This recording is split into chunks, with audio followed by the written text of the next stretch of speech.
Friends நேயர்களுக்கு வணக்கம். இந்த வீடியோவில் நம்ம இந்தியன் கிரிக்கெட் டீமை பற்றி தான் பார்க்க போகிறோம். அதிலும் குறிப்பாக டெஸ்ட் ஸ்குவாடை பற்றி தான் பார்க்க போகிறோம். ஸோ டெஸ்ட் ஸ்குவாடுன்னு சொன்னோன்னா இப்போ ரீசெண்டாக முடிஞ்ச நம்ம பங்களாதேஷ் வர்சஸ் இந்தியா மேட்ச்சில் நம்ம இந்தியா வேறு லெவலில் வின் பண்ணியிருக்காங்கன்னு கண்டிப்பாக சொல்லணும்.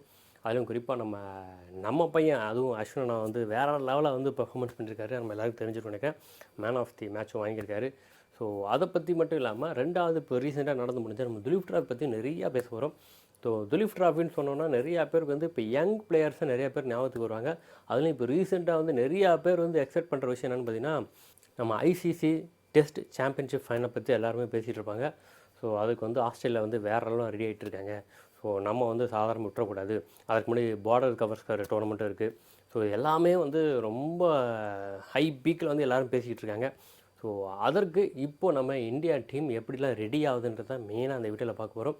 ஸோ யங் டேலண்டட் பிளேயர்ஸ் நிறையா பேர் இருக்காங்க. நம்ம பார்த்துருப்போம் இந்த துலீப் டிராஃபியில். ஸோ நம்ம எக்ஸ்பெக்ட் பண்ணாத நிறையா பேர் ஷைன் ஆயிருக்காங்கன்றது தான் உண்மை.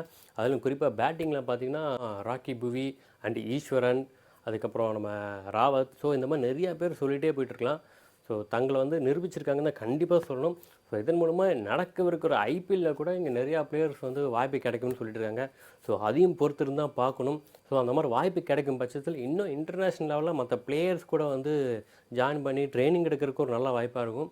ஸோ இன்னும் அவங்களோட பேட்டிங் மெருகேறும் தான் எல்லாருமே சொல்லிட்டு இருக்காங்க. ஸோ வெயிட் பண்ணி பார்ப்போம். ஸோ அதற்கு அடுத்தபடியாக நம்ம Indian cricket team. So Indian cricket team சொன்னோன்னா எல்லாருக்குமே ஒரு டவுட் வரும். இப்போ ரீசெண்டாக எல்லோரும் சொல்கிற விஷயம் என்னென்னு பார்த்தீங்கன்னா, ஆல்ரவுண்டர், அதாவது ஃபேஸ் ஆல்ரவுண்டர் ரொம்ப கம்மியாக தான் இருக்காங்க. பேட்டிங் அண்ட் போலிங்கில் ஃபேஸ் கண்டிப்பாக வேணும். ஸோ ஆஸ்திரேலியா சமாளிக்கிற அந்த மாதிரி ஆட்கள் தான் கண்டிப்பாக நம்ம இந்தியா டீமுக்கு தேவை. ஆனால் ஆஸ்திரேலியாவில் ஃபேஸ் ஆல்ரவுண்டர்ஸ் பார்த்தா நிறையா பேர் இருக்காங்க. ஒரு 4-5 பேர்கிட்ட இருக்காங்க. ஆனால் இந்தியாவில் குறிப்பிட்டு சொல்லணும்னா அதுவும் ஹர்திக் பாண்டியா வர டீமில் இல்லை. ஸோ அப்படி இருக்கும் பட்சத்தில் இது எப்படின்னு சொல்லிட்டு நிறையா பேர் யோசிச்சுட்டு இருக்காங்க. ஸோ ஸ்பின் ஆல்ரவுண்டர்ஸு நம்ம இந்தியா கிட்ட தான் அதிகமாக இருக்காங்க. அது எல்லோரும் தெரிஞ்ச விஷயங்கள் தான். ஆனால் ஃபேஸ் ஆல்ரவுண்டர் வரும்போது இப்போ நிறைய பேருக்கு வாய்ப்பு கிடச்சிருக்குன்னு தான் உண்மை. ஸோ நம்ம இந்தியா இப்போ ரீசெண்டாக முடிச்ச பங்களாதேஷில் கூட ஆகாஷ் தீப்புக்கு இடம் கிடச்சிருந்துச்சு. ஸோ அவரோட பெர்ஃபார்மன்ஸ் நம்ம எல்லோரும் பார்த்துருப்போம். ஸோ ஃபியூச்சரில் இந்தியன் கிரிக்கெட் டீம் எப்படி இருக்க போகுதுன்றது தான் இப்போ எல்லாருமே பேசிகிட்டு இருக்காங்க. அதிலும் குறிப்பாக நிறைய பேர் சொல்லக்கூடிய விஷயம் என்ன பார்த்தீங்கன்னா, பங்களாதேஷ் டெஸ்ட் சீரீஸில் நம்ம சுப்மன் கில்லாக இருக்கட்டும் அண்ட் ரிஷப் பண்டாக இருக்கட்டும் செஞ்சுரி போட்டிருக்க நம்ம எல்லோரும் தெரியும். அவங்களாம் இங்கே துலீப் டிராஃபியில் விளையாடும்போது கூட கொஞ்சம் ஸ்ட்ரகிளாக தான் இருந்தாங்க. ஆனால் பங்களாதேஷ் ஈஸியாகவே டிஃபெண்ட் பண்ணிட்டாங்க. ஸோ அவங்க எல்லாமே பவுலிங்கு ஷார்ட்ஸ் எல்லாமே ஈஸியாக தான் இருந்துச்சு. ஸோ இதை கம்பேர் பண்ணி பார்க்கும்போது நம்ம இந்தியாவில் இருக்கிற பவுலர்ஸ் நார்மலாகவே வெளிநாட்டு பவுலர்ஸோட இன்னும் ஸ்ட்ராங்காக தான் இருக்காங்க. அதாவது டொமஸ்டிக் லெவல் நான் சொல்லிட்டு இருக்கேன். ஸோ அதனால தான் இவங்கள ஃபேஸ் பண்ணனால தான் அவங்கள இன்னும் ஈஸியாக ஃபேஸ் பண்ணுற மாதிரி இப்போ நிறைய பேர் சொல்லிட்டு இருக்காங்க. ஸோ இது எனக்கும் கொஞ்சம் யோசனையாக தான் இருக்குதுன்னு தோணுது.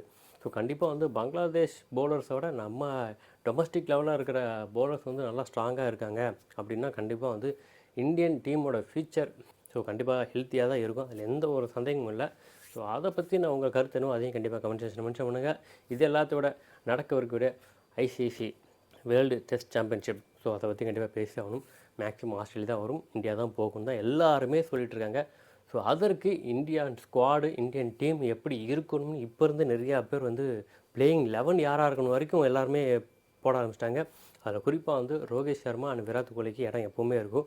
அண்டு எவர்கிரீன் நம்ம அஷன்னாவும் கண்டிப்பாக இருப்பது எந்த சந்தேகமும் இல்லை.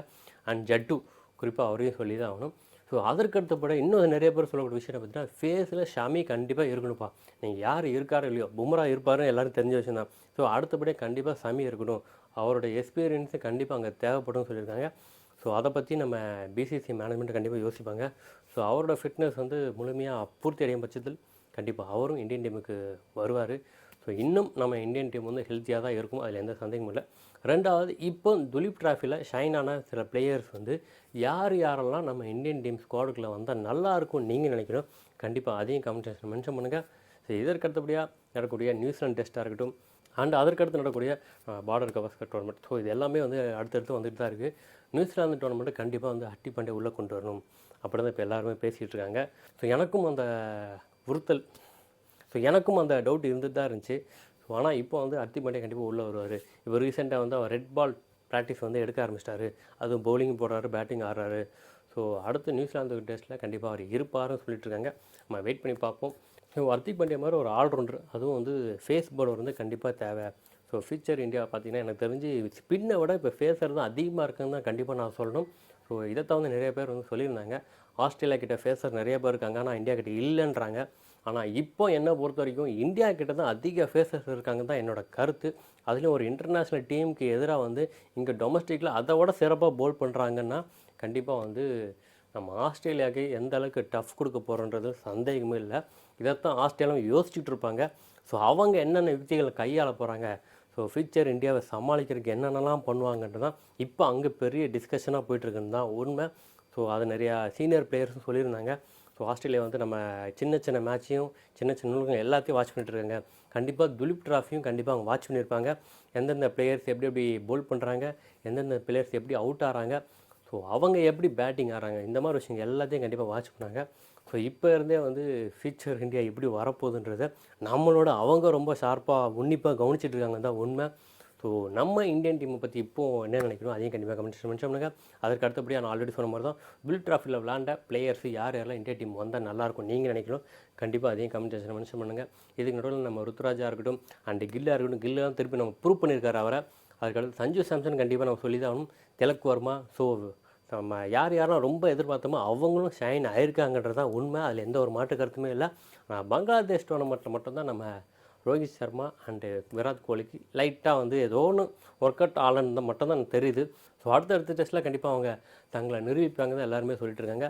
ஸோ இதை தவிர்த்து இன்னும் நிறைய விஷயங்களை கொடுத்துருக்கேன், நான் காத்துட்ருக்கேன். இதோட இந்த வீடியோ முடிச்சுக்கிறேன். மீண்டும் அடுத்த உங்களுக்கு சந்திக்கிறேன். அதுவரை உங்களிடம் விடைபெறுது சண்முகம்.